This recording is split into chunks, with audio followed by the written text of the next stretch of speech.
بسم اللہ الرحمن الرحیم۔ السلام علیکم۔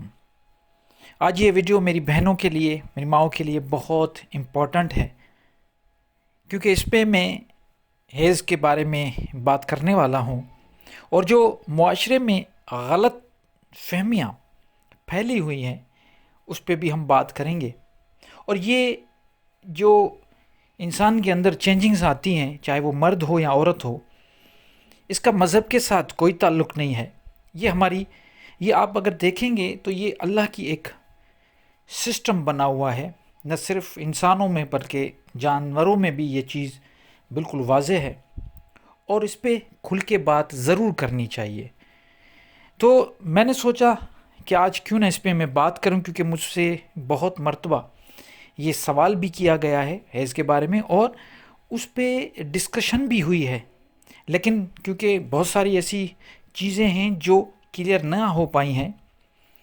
ایک آیت پڑھتا ہوں قرآن کی، اِنَّهُ لَقُرْآنُ الْكَرِيمٌ فی کتاب مکنون لا یمسہ الا المطہرون تنزیل من رب العالمین۔ اس آیت میں اللہ تعالیٰ فرماتے ہیں کہ یہ قرآن جو ہے، یہ قرآن بہت کریم ہے، اور یہ کتاب مکنون میں چھپا ہوا ہے۔ لا یمسہ الا المطہرون، اس کو کوئی بھی چھو نہیں سکتا جب تک وہ طاہر نہیں ہے۔ تنزیل من رب العالمین، یہ رب العالمین کی طرف سے ہے۔ اس آیت کو، یہ جو 4 آیتیں ہیں، ان کو لے کر جو مروجہ ہمارے ٹرانسلیٹرز ہیں، انہوں نے یہ ٹرانسلیٹ کر دیا اور یہ معاشرے میں پھیلا دیا کہ جب تک تم طاہر نہیں، صاف نہیں، تب تک تم قرآن کو ہاتھ نہیں لگا سکتے۔ مطلب قرآن کو جب بھی ہاتھ لگانا ہے تو وضو کر کے لگانا ہے۔ یہ ایک اچھی بات ہے کہ آپ اگر اپنے آپ کو صاف ستھرا کر کے قرآن کو پڑھتے ہو، اس میں کوئی بھی ایسی بات نہیں ہے کہ آپ ایسا نہ کرو۔ بالکل، میں تو اس چیز کے بالکل ان کے ساتھ سہمت ہوں کہ قرآن کو پڑھنے کے لیے انسان کو صاف ستھرا ہونا چاہیے۔ یہاں پہ لکھا ہوا ہے لا یمسہ الا المطہرون، کوئی اس کو چھو نہیں سکتا سوائے کہ اس کے طاہر۔ اب یہاں پہ اس کا مطلب طاہر، یہ صرف جسمانی طاہر نہیں بلکہ روحانی بھی طاہر ہونا پڑتا ہے۔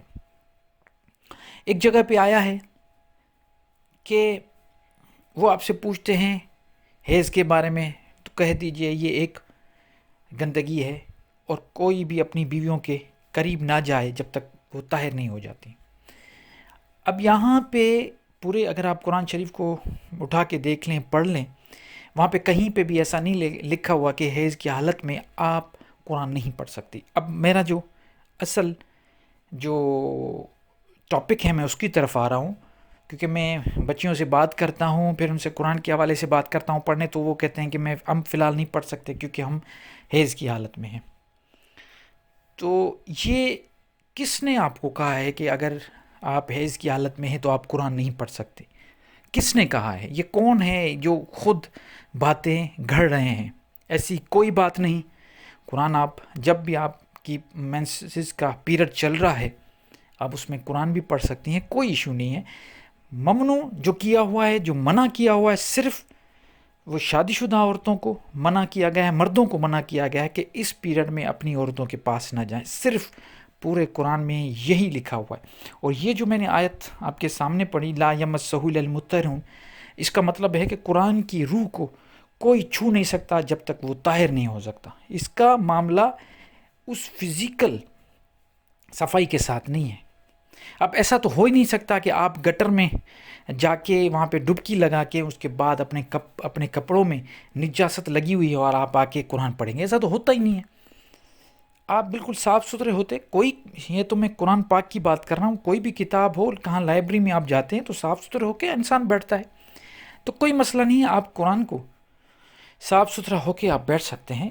اگر کس کی کوئی پیریڈز چل رہے ہیں تو اس میں بھی کوئی ایشو نہیں ہے، کہیں پہ بھی منع نہیں کیا ہوا، آپ بالکل پڑھ سکتی ہیں۔ کیونکہ میں جب بھی بات کرتا ہوں تو مجھے کہا جاتا ہے کہ ہم 3 دن یا 4 دن تو ہم قرآن کے قریب ہی نہیں جائیں گے۔ کیوں نہیں جائیں گے؟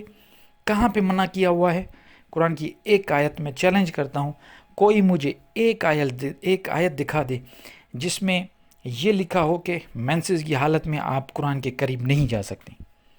ایسا بالکل نہیں، آپ بالکل پڑھ سکتی ہیں، اس میں کوئی منع نہیں کیا ہوا کچھ بھی۔ یہ 2 آیت ہیں جس کے بل پہ یہ ہمارے جو ملا ہیں یہ غلط سلط چیزیں جو ہیں یہ پھیلا رہے ہیں، ایسی کوئی بات نہیں۔ اس کا مطلب قرآن کی روح کی ہے کہ کوئی جب تک طاہر نہیں ہوگا، اگر مثال کے طور پہ آپ نے بہت ساری کہانیاں سنی ہوئی ہیں اور آپ اندر سے طاہر نہیں، آپ قرآن کو کیسے سمجھیں گے؟ قرآن کو سمجھنے کے لیے طاہر ہونا ضروری ہے۔ اور یہ جو مینسز کی بات میں نے کی کہ حیض کے بارے میں تم سے پوچھتے ہیں تو کہہ دو یہ ایک گندگی ہے یا اعضا ہے، اس میں اس دوران شوہروں کو چاہیے، مردوں کو چاہیے کہ اپنی بیوی کے پاس نہ جائیں، سوائے اس کے کوئی بھی آیت موجود نہیں۔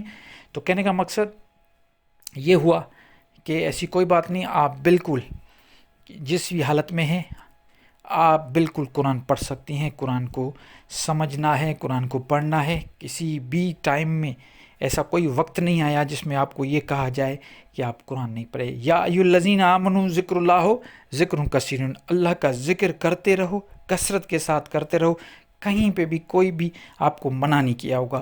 جو دم غافل سو دم کافر، حضرت سخی سلطان باہو رحمۃ اللہ علیہ نے فرمایا کہ جو دم غافل سو دم کافر، غافل نہیں ہونا، ہر دم دم کے ساتھ اپنے رب کے ساتھ، اپنے پروردگار کے ساتھ ہمیں کانٹیکٹ بنائے رکھنا ہے۔ تو ایک مرتبہ پھر میں ان سب کو کہتا ہوں کہ ایسی کوئی بات نہیں ہے، آپ قرآن کو بالکل پڑھ سکتی ہیں۔